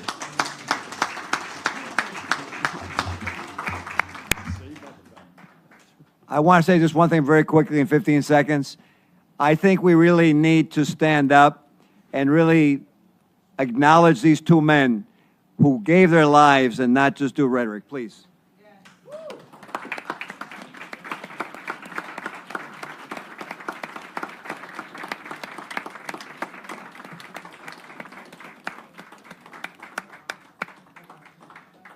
Okay. So now, So that's what you were saying was kind of tying into that, because I look at it from a very high level as far as the monetary funds, in comparison to war, in comparison to combat and everything. To me, it's everything. So you've got a big brain. What are you seeing? Wait, when you said that, first off, it tipped me off on something else. So if we jump back to 2016, China was forecast to catch up with America at around $30 trillion in GDP. But Trump comes in and don't know how exactly I did it. He keeps them to 9 or 10. So now, again, China was forecast to pass America, but somehow or another, Trump has kept him to just $11 trillion in GDP. So at that rate, and of course, we're at $36 trillion in GDP, but we're also $36 trillion in debt. So our GDP is actually matching a debt. At that rate, we can never really get anywhere. We're just kind of stuck in a loop, a spinning loop at that. And the bad part about that is China and Russia is worse than we are, and so is Europe. So once your debt reaches a certain point, and we're getting close to that, how do you control it? How do you control the people, for that matter? People are upset because for some reason or another, they can't seem to get out of debt. Yep. The whole world's drowning in debt, and no one really has come up with a plan to get out. Now, Trump may do it. I mean, he's bringing in $15 trillion in new industry, which drops our GDP to about $21 trillion. But still, we're talking $21 trillion. Where did this money come from? People, it's this imaginary money. Let's just look at it like this. Where did $36 trillion, or what he just said, $360 trillion, where did it come from, people? Where's this money? Where did we get the money to be in debt that far? I mean, what are we borrowing from? I guess is the better question. And as long as we got a place to borrow from with that kind of money, we're going to keep drowning. And eventually, a good bunch of y'all are going to drown out because there's just no way to make it up. Yeah. Short of wiping some nations off the face of the planet, there's no real way of making this debt up. Well, that's one of the reasons why I'm so heavy on business, especially veteran-owned businesses, brother, because we're smart enough to really understand if we can get our infrastructure back with business, because I'm missing that. I have stats right here showing that, most veterans, when they come out of the military, 47% of them start actually with their business, but they don't even understand how a business works. So they wind up going under in the first place, but they got the heart to start. You know what I'm saying? And I mean, you can get grants and loans from the government, but let's remember, Pearson, a grant is money you don't have to pay back. So if we're issuing grants on a nonstop basis, who's paying for that? Well, you're paying for it, but where are you paying for it? So you're paying. So remember this: we broke away from England for 2% tax on tea. 2%, people. That's why we broke away from England. We're petty. 2%. So what do you think we're paying right now? So you get taxed when you make your money, you get taxed in your home. The home that you bought and paid for, you have to pay tax on every year. Why is that? You pay tax on your car, you pay tax on your insurance, you pay tax on your groceries, you pay tax on everything in the world. So America's taxed at lower than everybody else. So we'll give an estimate. So we'll say 25% of your money goes to tax. Now that's a conservative estimate. When you go to Europe, it's much higher, 38 to 48% of all their money goes to tax. Now, the question is, what is all that money? Where's it going? Who's getting it? What's it being spent on? Well, some of it's being spent on military. Whoever posted that on Pal Talk, but still, America only spends. We'll round it up. America spends $1 trillion out of its $36 trillion a year. So where the hell 35 trillion going to? Is it going to paying our debt off? Obviously not, because our debt's $36 trillion. Oh, well, we'll say 20 since Trump got bringing in 15 trillion. But so if we're making 36 trillion, why isn't any of that going to our debt? Well, it is going to our debt. It's going to interest on our debt. So we can't get out. We can't climb out of the hole because the interest is so much that what we're basically paying on is interest every year. And now America's a little bit different because America cheats. America's borrowing money against its own money. In other words, we're taking money from the Social Security program that don't actually exist yet. So is your children going to be in trouble? No, not as long as there's money in our country. But we keep doing that. We just keep taking money from places because people always tell me, oh, we owe all that money to China. So, and I'm like, we owed all that money to China. They were already foreclosed on our country. I said, it's not the loans, all the bonds. Yeah. I said there is $2 trillion that China does hold, but it's on credit card debt. And we don't give a shit about credit card debt. We'll just say, hey, guess what? We're not going to pay you. And then they're out $2 trillion on an $11 trillion economy. That's tough to eat $2 trillion. But for us, it's as long as we're at this cycle that everything that we're paying in is going to interest, we're screwed. There's no way out. Maybe Fred can get up and give you a way out, but right now, it doesn't matter what country you live in, you're in debt, and there's no way out of debt. Well, except for maybe Morocco. I think they're not in debt, but everybody else is in debt. Well, yeah. I mean, that's the thing about it, brother, is that we are a debtor nation. And if everybody lived that the way that the United States lived, we would need 6 planets just to hold all the junk that we have. So part of it has to do with, part of us just has to do with us just taking responsibility for not like all of this outflow towards junk. It's just like George Carlin said, your junk turns into shit and then you put it in storage, right? So it's just like we tend to be a very consumer-esque nation. That's one of the reasons why our dollar is backed by that kind of confidence versus the way that it was before when it was pegged to gold. So the thing about it, though, is that what we're missing right now is a huge push on real commerce. Like really, we became more of a service nation. That's why Trump is tariffing people to bring like these manufacturers back, or, people flying Birkin bags across the pond just so that they can sell them, still keeping the tariffs off. People don't understand that like we have been so lenient on just our our intellectual property. We've been lenient on a lot of things that we've let a lot of our sovereignty just slip by the wayside. So what I'm seeing, again, I'm bipartisan. I don't care. My whole thing is I like to look at the mechanics of things just to see how things work. And what I see as a workable action is for us to your point, stop taking all of these drugs, really getting back into our own individual sovereignty, bringing back moral standards, having civics back in place, but understanding that the reasons why and I've been overseas just like you've been overseas, the narrative's completely different over there about America versus how it is over here. But if we really understand that all we have to do is just become more sovereign and just literally mind our business, like I don't know if you've seen that thing with with Ben Franklin. I can pull that up real quick, but he was one of the first ones who came up with the mind your business coin. It was the original penny.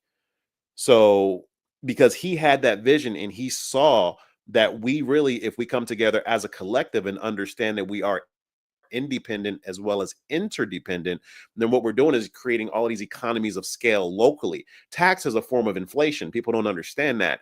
And the miscommunications that we have about business, plus we're having people automatically just not even understanding how business works. We're not trained to really see what me and you see at a high level. We're trained to just be employees versus being sovereign business owners, or at a minimum, just coming together collectively as local communities, connecting dots together. Like I'm in California, as you know, you've been out here, we've hung out. It's just like California by itself is literally between the third and fifth largest GDP on the planet. People don't understand that.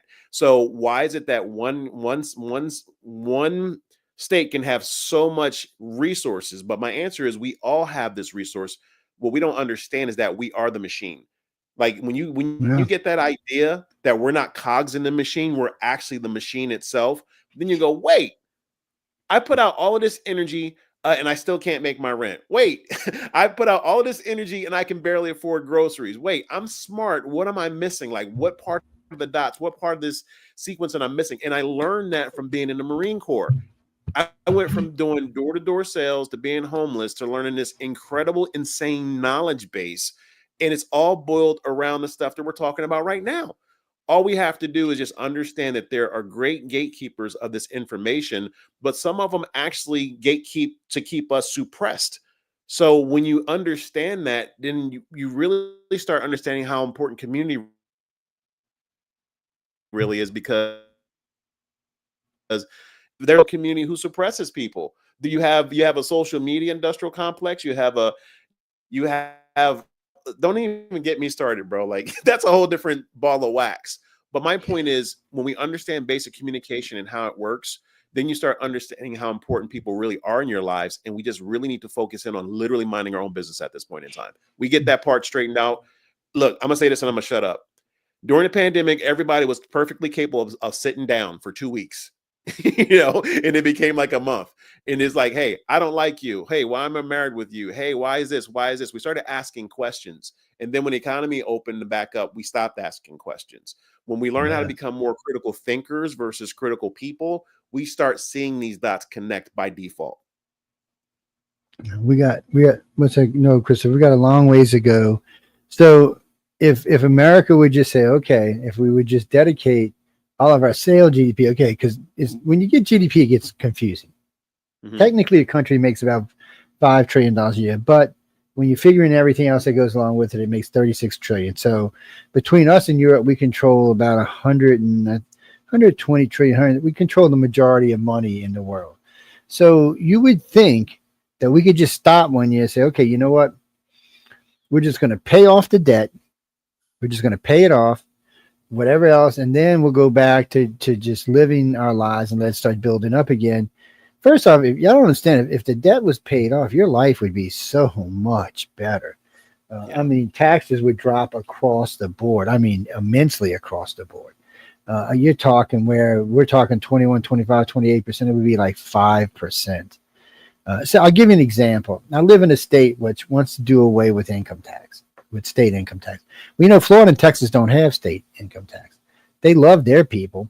Mississippi's getting rid of the state income tax. Plus, they have just dropped tax on food to 2%.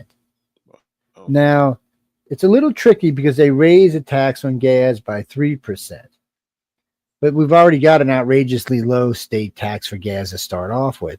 So right now, California is 24% higher price than any other state in the union, and Mississippi is 12% lower than any state in the union. That means if you live in California and you move to Mississippi, you are paying 36% less in taxes than you ever did in your entire life. 36%, people. Think about the money you just saved. 36%.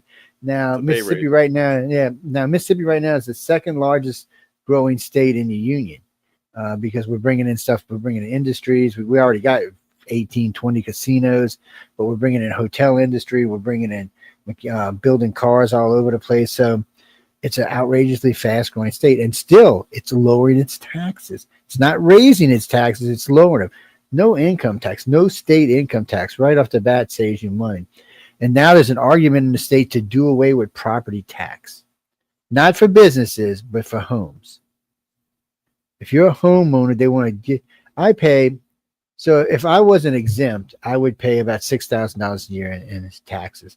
But we are exempt because I'm older, so I only pay about $600, which is great. I'm not complaining. But think about how much money you would save on that alone. It's just the way we do things as a nation is some states think about how they can help citizens. Some states think about how they can screw. I'm not going to get into what states are what because that becomes a blue-red thing. And I am a centrist, so I like that. I mean, like I say all the time, I'm an equal opportunity hater. Because there's lots of stuff to hate on both states, all the states in the union about. But Texas and Florida, they also want to do away with property tax. So you have states in the union that are really wanting to do away with serious taxes so you, the people, can keep that money. So how can they do that? How? Here's another one for you. One of the reasons Atlanta's taken over Hollywood is, you know what? So Hollywood charges like an 18% tax on people who make movies. You know what Atlanta charges? 1%. 1%. And on top of that, Atlanta will let you use any building, any property, or any vehicles for free. How can they do that? How can it's 18% in LA and 1% in free stuff to go along with it there? How can it?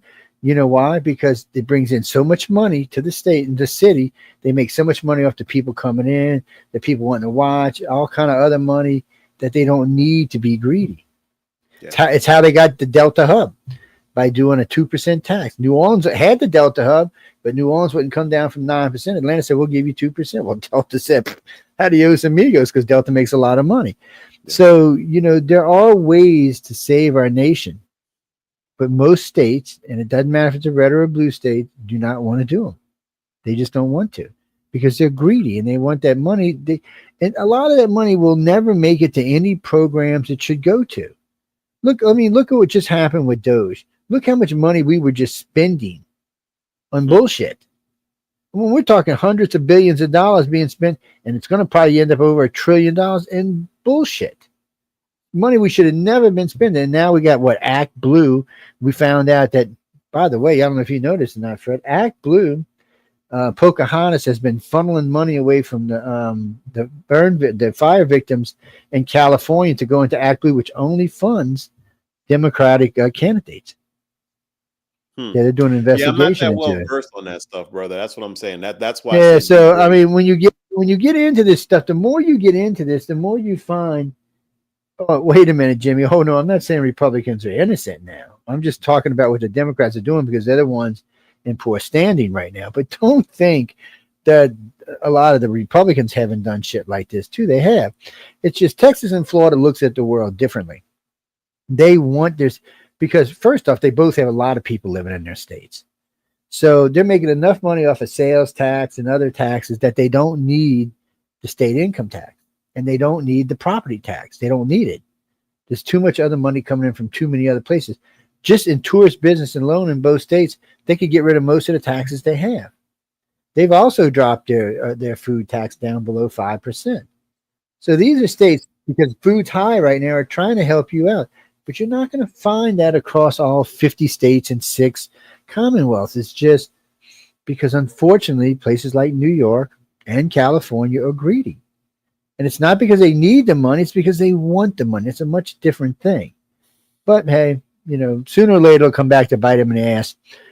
Losing I did an interview with Mayor Brass. I don't know if you knew if I did this when I was out in LA last time, when I was shooting out there in LA. Okay. So I did an interview with her, and I was asking her. I didn't ask her anything about the fire. I figured I'm not from there. It's not my business.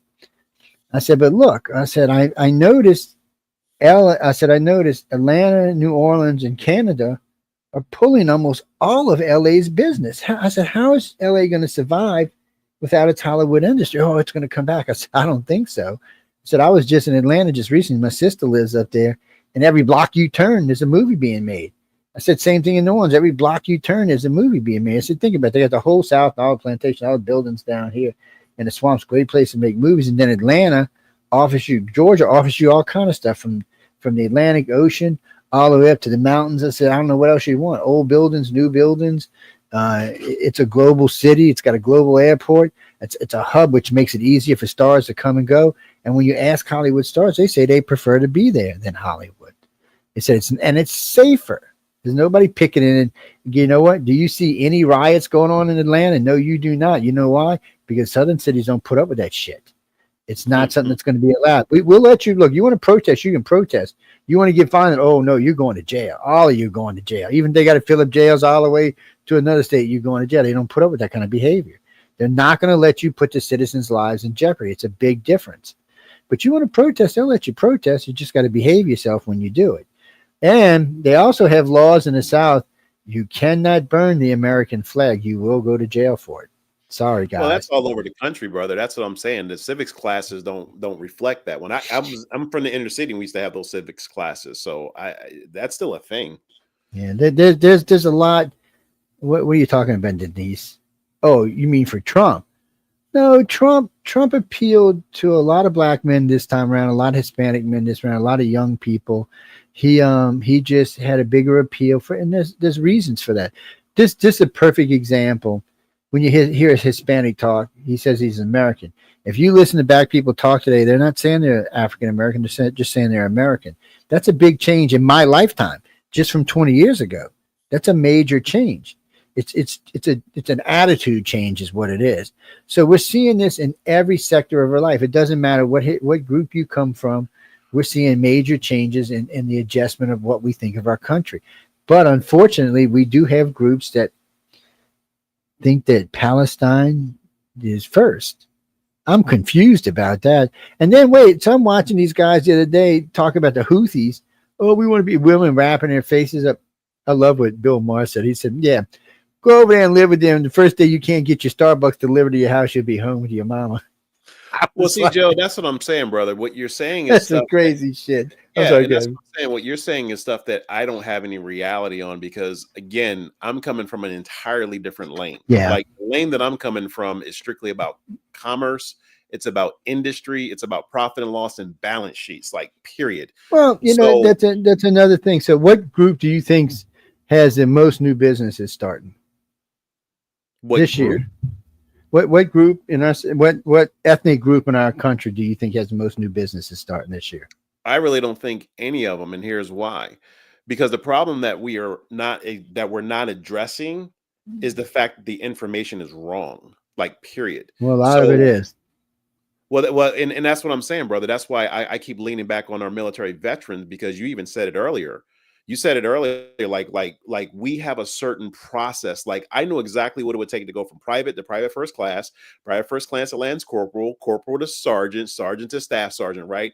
I don't see anybody in this lane codifying that at all. I've spent over $1 million of my own personal money just to finally get the right answers. And it came with a huge price. And some of it was mental health related. So yeah, a lot of it is. Yeah. So until we can actually get those same checklists like we had in the military into the civilian hands, it doesn't matter who's starting what, in my opinion. What matters is, are you getting the result? If you're able to get the result and get it consistently, just like you see, like all of these top level brands, it's the reasons why they're not missing. It's more than just data. People don't understand this. Data is two ways, and I equate it to a pineapple. You can have a fresh pineapple right here, and you can have that other pineapple after you have your bowel movement. They were both pineapples at one point in time. If we get the fresh, relevant data and all this on all the things that really work, what'll happen is everybody across this planet, not just the United States, we will get the right information and we can just execute on it.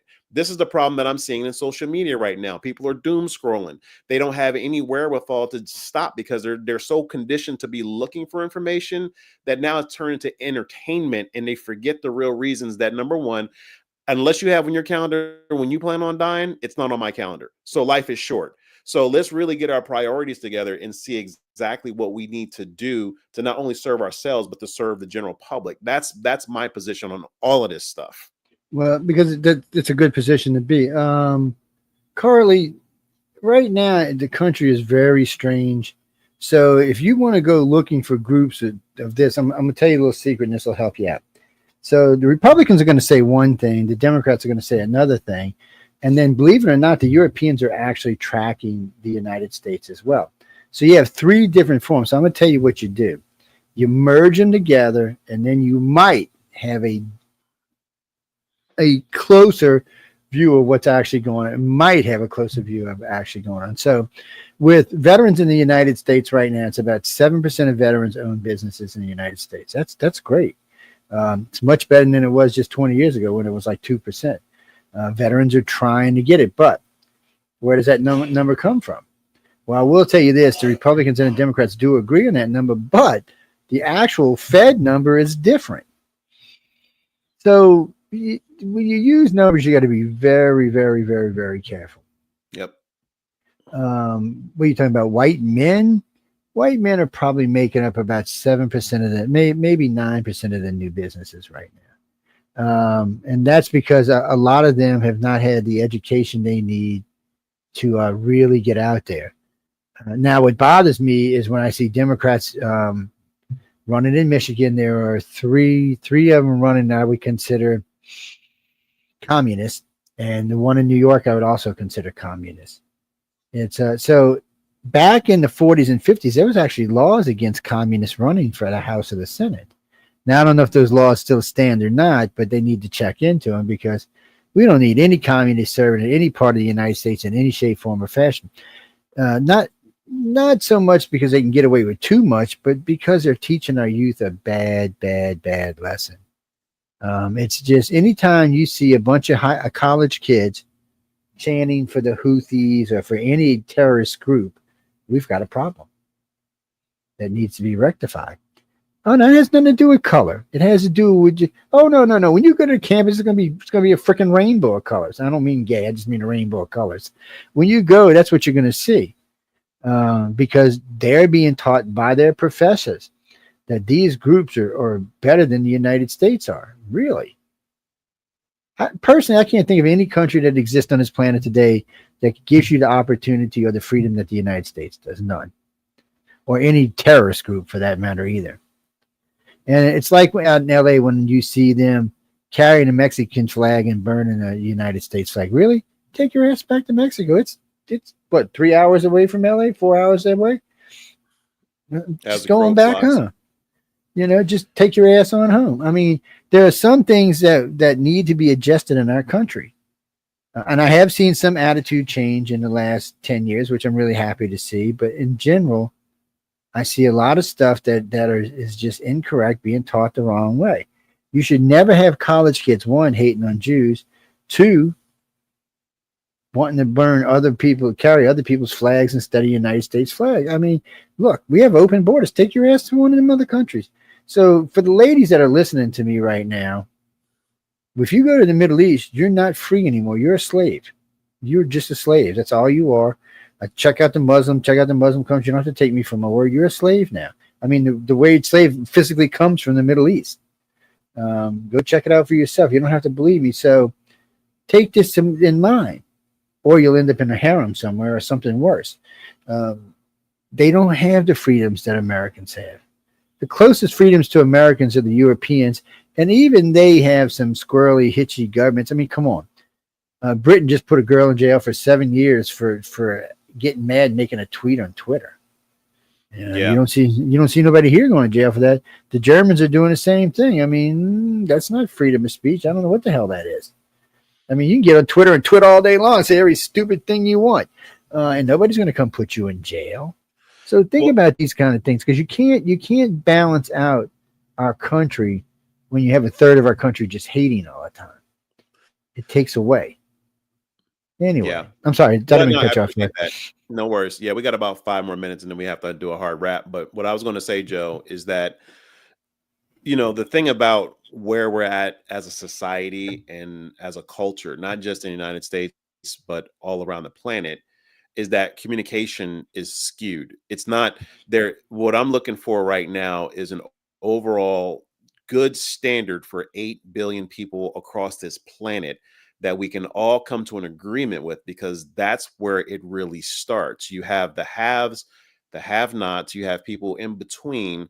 I've worked in corporate America. I've been in the hood. I've been all over the place just like you.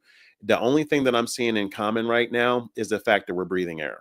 And other than that, we got to be able to just really find a little bit more than that, because again, life is short, and I want everybody to really enjoy, because I had a lot of fun in the military. It was tough, and me and you both know we had some really hard times, right? But just understanding that we are connected by the air that we breathe. Maybe that's a little too esoteric. Maybe that's a little woo-woo. But I can tell you the companies and organizations that I've worked with, whether I'm consulting them and I've coached them, they're all about collaboration. And that's one thing that we're taught from a very low level, is that competition is a good thing, when in fact it's counterintuitive. Like, and I got the receipts. If you ever sat your butt in a car, chances are I helped get you there. And the way that we did that was from other groups collaborating with other groups, and they were all about sharing real knowledge and information, not this end user stuff. That's what we're experiencing right now. That's why it's called the middle class. It's the messy middle, because that's where all the confusion lies. Oh my God, I need this because of this, and this person looks better than me, and oh my God, this person's this age and they've got this much money. I mean, it's all of this comparative crap that really keeps us in our heads versus actually playing the game. And you have the strategists, and you know this from a strategy viewpoint, you've got high-level strategist people out here, and that's all that they do. Look, the word campaign, guys, because I'm an advertiser and a marketer, that's literally a military word. So if you've ever heard the word campaign, guess what? Either you're a cause of that campaign, meaning that you're creating it, or you're the effect of it, meaning that you're the consumer. That's how easy I'm going to explain economics right now. But other than that, you have to choose a side. Either you're going to learn how to play this game, or you're going to be the effect of this game. And that's one of the things that I had to learn from a very high level in the Marine Corps, that I've never, ever, ever have gotten rid of. And I'm not going to, because that is the game. It's like, period. Either you're going to be on this side, or you're going to be on this side, or you're going to be right in the middle talking about stuff that doesn't matter, because at the end of the day, what's going to be said about you when you're 6 feet under, like straight up. Well, you're going to become the slave to your things is what's going to happen. 100%, man. Yeah. No, I'm being serious, people. You got to buy this, you got to buy that. I got so many friends. I said, what are you doing? Oh, I'm on eBay. Oh, I'm on Amazon. Really? What are you doing? Just cruising. I said, you're going to buy something, aren't you? Probably. I said, you have become a slave to Amazon, haven't you? Oh, no, Joe. I said, really? Let's talk about how many things you bought this month. Oh, I don't want to talk about it. I said, no, because that's why. Look, people. Yep. I know y'all want to buy stuff. It makes you feel better. I'm not hating on that. I like to buy stuff from time to time myself. I mean, come on, look. I got a lightsaber right here. Well, I didn't buy this. It was given to me. But still, you see. But the point is, I mean, if you look around my room, there's stuff I bought and there's stuff I get. Yeah, I'm fortunate because I get a lot of stuff given to me. But think about it this way. I came out of the Navy with no money, $0. Okay. I didn't even use I could have got money from the military, but I didn't. I opened my construction company. I just sold it this year. Okay. There was another business I have that I also sold, and I also have United Public Radio. So if you really try, you can make it in the world, and you can be an entrepreneur. You don't have to be, you don't have to work for Starbucks or McDonald's. And another thing, we are not paying people working McDonald's $20 an hour. Y'all can kiss my big ass. All right. McDonald's is a starter job. It's not the job that's supposed to make you a millionaire. All right. Maybe if you work your ass up to manager, but the rest of you, no, that's just to get you used to working every day, 40 hours a week. Yes. And I agree with you, Michael. Maybe we shouldn't have to work 40 hours a week. The Europeans don't, but the Japanese work 50 hours a week. So who's better off here? Well, it's us So because I said we got an AI, brother. We don't even have time to talk about that. But there's so many yeah, levers that we have. That's the reasons why I have this channel. That's why I'm glad you're on it. That's why we're talking, is because we have a bunch of resources. The question is, who's going to be really willing to turn a wrench like me and you have? And that's one thing that what I like about veterans is the fact that they've proven that they can turn a wrench. Even your worst veteran is still turning a wrench. They're operators from some type of level. So to be able to really put them back into the economy versus 22 of them just going bye-bye every single day, which is closer to 45. and You do that's the another math on people. that. Give a vet a hand if you can. You know, most vets, if you help them to get into business, it will be rewarding for both of you.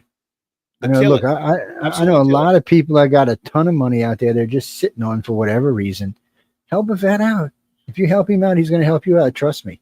It's we're losing too many people every day, and we're just talking about the vets. We're losing a lot every day, which we don't have to. We could be doing things for them to allow them to become useful members of society again. But no, I would rather have them commit suicide, which just burns my ass, by the way. And it's not just y'all. There's so many opportunities for people, especially in America. I mean, there are grants and loans you can get from our government to open businesses up. You can get involved in all sorts of things. You don't have to be the guy working at Mickey D's or Burger King or one of those coffee shops somewhere, like what is that, Tabasco shop? I mean, I'm sorry, just picking on y'all, but look, I know we always have to have people working in jobs, but those are for younger people. Once you hit in your 30s, you should be doing something for yourself and your family, something you can leave behind to your kids, something that can make a difference in other people's lives. You don't, and something that you're not always constantly paying taxes. Because remember, if you own your own business, you just cut your tax rate by half. Yeah. And Oh, there's a yes. whole bunch more to what Joe's saying, and we're definitely going to cover more of that. If you like what you saw, please send us a like, comment, give us the good, the bad, and the ugly, because again, Joe's amazing. We are building a real community to really help out other veterans. John, thank you for blazing the Oh, path, wait. man. One thing before we go. Fred's going to be joining us tonight on the other show on News on the Flip Side. So if y'all Okay. didn't catch enough, you can catch us tonight on that as well. We'll be talking some of this, some other stuff. But anyway, I'll shut up now. Let you take us out. No, I appreciate that, brother. And seriously, I want to thank you in front of everybody for just really blazing the path. I mean, me and you kind of like cross paths 30 years later, which is totally incredible. I learned it 30 years ago. So it's just like, this is full circle for me. And really thank you for just blazing it. And you really are a pioneer in the industry because, again, you've created a platform where people can really speak what they mean and mean what they say. And as long as they don't talk about stuff that's too far out the box, anything's fair game. So thank you for the space, brother. I really appreciate it. Mm-hmm. All right, guys. That's it for us today for New Room. If you got, like I said, please send Joe a shout out. He's on social media. Go follow him. I'm also going to post some links as well. And much love. And we will see you next week, guys. Peace. This is New Room Collective, where collapse meets clarity and leaders learn to speak in storms. No hype, no masks, just command grade truth. Let's begin.